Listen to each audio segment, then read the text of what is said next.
So the verse that you could say really nailed me, Jesus has these massive crowds following him, and he turns around and dissolves the crowd. And he says that if anyone comes to him, they must hate. And then he names our most favorite people in our lives, mother, father, like you name it, sister, brother, wife. And he says, and even your own life, you're not worthy to be my disciple. That was very different from what I was understanding about the believing in Jesus part. I was thinking in terms of like affirming the facts about Jesus and you're good. But Jesus is talking about coming to him and trusting him in a very different way.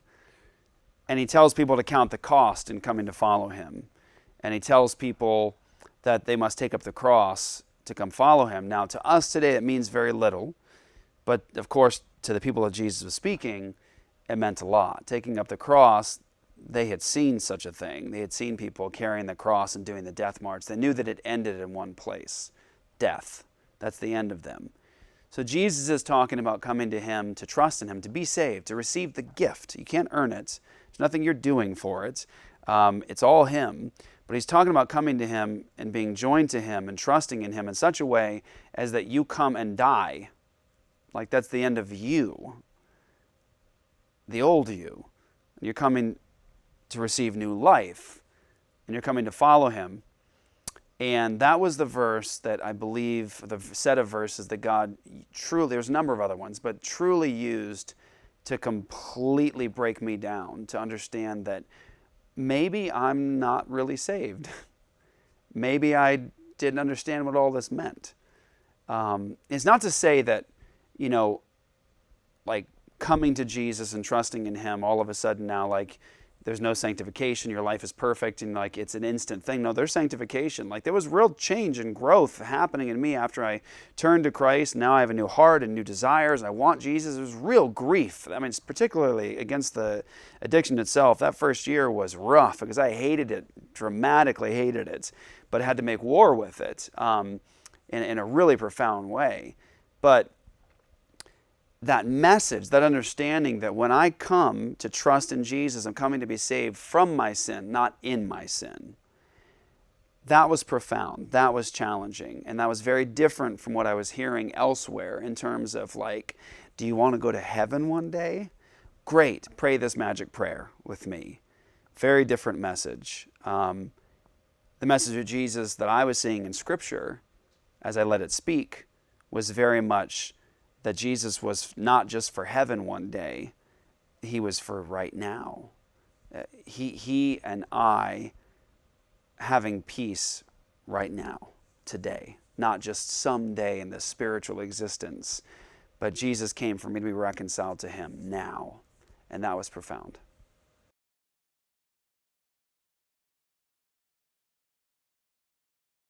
So the way that my friends and my family and my wife reacted to my conversion was interesting in that I had a profession of faith before. So I professed to be a believer. People knew that about me. I said that I was a Christian. But of course, I would do what I wanted. So there was like the hypocrisy, the double life kind of a thing that people were just sort of used to with me. No one really said much about it. My family is not a family of believers, so it was more, this is just who he is, and there's this hypocrisy they sort of accepted, no big deal. And of course, I had other friends that were also professing believers or who were not. They just sort of knew this is who I was. I professed to be a believer, but I wasn't very consistent. And of course, my wife had loved me through all of those inconsistencies. So the way that my family reacted to my legitimately coming to Jesus was interesting. It created some conflict because now I was actually firmed up in my convictions and being more consistent. And so it did create conflict in terms of like worldview clashes that were very meaningful at this point. And so it did create division within my family, a division that even exists to this day. And in terms of the friends before that I had that were even professing Christians that were more accepting of me when I was a professing Christian but did what I wanted, those relationships also dissolved ultimately because people couldn't ultimately accept the newly alive Jeff that wanted to live consistently for Jesus. I think many of them preferred the old Jeff that would sort of have one foot in each world. I'm still a work in progress, but there was obviously a dramatic change that dissolved a lot of those relationships completely. As for my wife, it was everything she was asking God for. So I think she continues to be grateful to this day.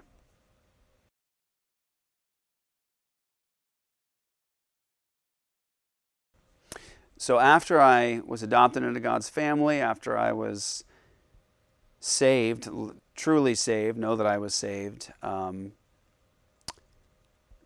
I would say the people who have had the most dramatic impact on my life spiritually would be my father in the faith, Dr. James White. Watching him, learning from him, knowing him, he showed me what it meant to be a consistent Christian man, and a bold Christian man, and a faithful Christian man. Dr. James White, my father growing up was not a good father, and not a believer, and so I didn't really know, especially growing up in a non-Christian home, what a Christian man is supposed to be like. I didn't grow up in church even, so I wasn't surrounded by Christian men that I could look at and say, oh, that's what a Christian man looks like. So coming to Christ and then seeing Dr. White's consistent life, his boldness, his humility, seeing him be a man, lead like a man, was really what I had my eye on in terms of this is what it means to be a man. So in many ways, he's a spiritual father in the faith, in that he equipped me and taught me how to read the Bible, taught me how to be consistent, and he's my friend now. He's not just my spiritual father in the faith, but he's somebody that I've looked at in terms of this is what a Christian man is supposed to be like. Consistent like this, loving Jesus like this. This is what I think is probably most important that I've learned from my mentor, my teacher, my hero, Dr. White, is that there aren't two sides to the man. What's amazing is that I knew Dr. White as somebody that was in awe of his abilities early on, and watching him on the street doing evangelism, standing next to him and just watching his life and watching him love people and preach the gospel to them. I'm devouring countless hours of his debates and his teaching and his lectures. Of course, all these years knowing him, traveling with him, teaching side by side with him, all those things. And the thing that has probably most impacted me about his life is that I know him personally, very personally. And what you see is what you get. There are not two sides to the man. He has integrity, he's honest. The man that you see teaching and in front of the camera and doing the lectures and debates, the things that he's saying there, his convictions, are the same as the man who's sitting with you eating his chicken quesadilla at Cafe Rio, which is his favorite place, and I think he thinks is the only place that exists. There are other places. There are, but he doesn't think there are. But it's the same man. And that is probably one of the greatest impacts on me as a believer, is seeing a Christian man that is a consistent man. There are not two sides to the man. There were two sides to me. And that has been a great challenge to my own life and a great encouragement to me to see what God can do in a man. The other teacher, I'll just say briefly, who has had probably the most impact on me is Dr. Greg Bonson. He's somebody who's, of course, with the Lord now, but it's his teaching and his lectures. I never met the man, and he was with the Lord before I was even a Christian. But it's through his teaching ministry and all his hours of investment and teaching and equipping that I was trained, I think, effectively, hopefully, and comprehensively in the area of Christian philosophy and apologetics and defending the Christian worldview. And so that's the next teacher that had the most impact on me. And in terms of my view of the future, and my hope for the future and the mission of God in the world, I would say Dr. Greg Bonson had the great impact on me. But I would say also Gary DeMar, Kenneth Gentry have had dramatic effects on me. Douglas Wilson. These are all men that I call friends. They're all men that I've had dinner with, essentially, many of them, and men that I continue to learn from and continue to affect me to this day.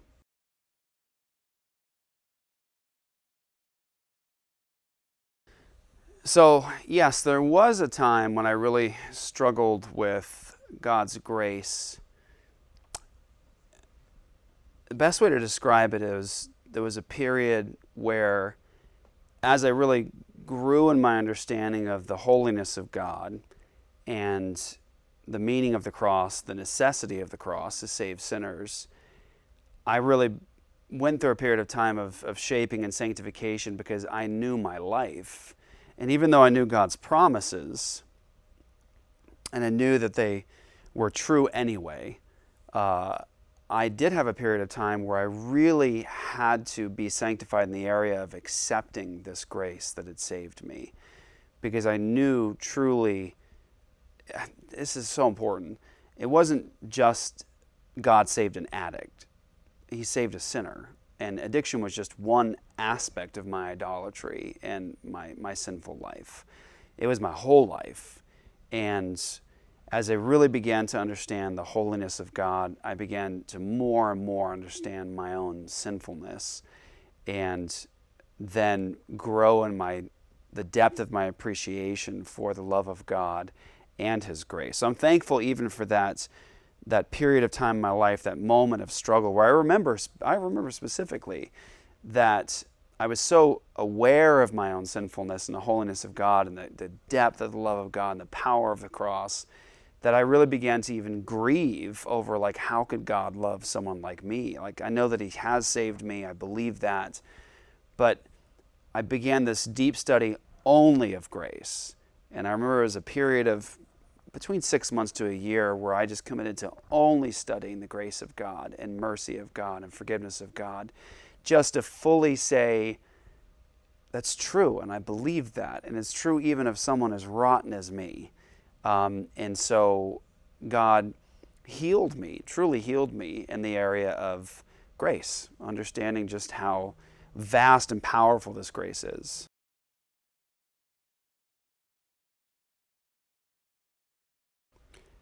My words of encouragement would be that despite the chaos, despite the difficulty, despite the darkness that many of us see all around us in whatever particular context it may be, it could be at a micro level in terms of the darkness that's occurring in my own life personally, depression, anxiety, brokenness, maybe even addiction. It could be brokenness that's happening at a family level, a church level, a city level, a state level.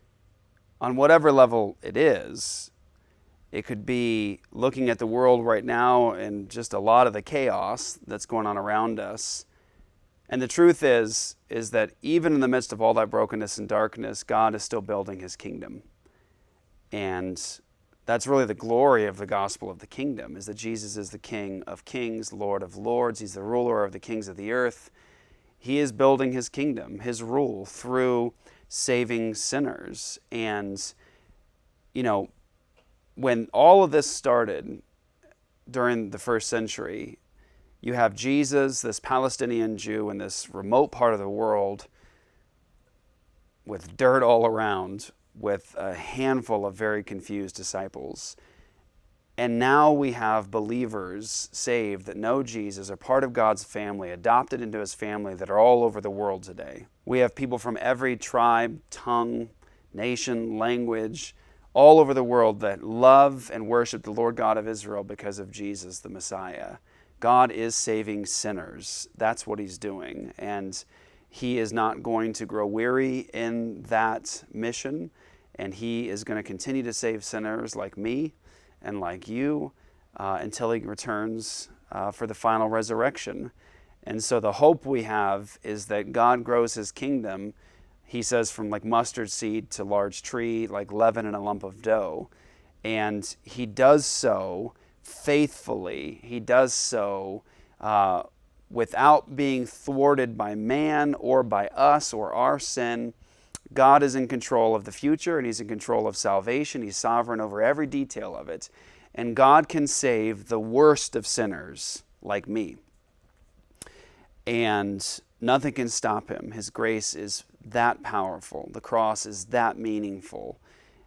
And the hope we have for the world is not wrapped up in our ability to change ourselves. It's not wrapped up in our circumstances and how well things are going for us. The hope we truly have for the future in the world is in a sovereign God who saves sinners.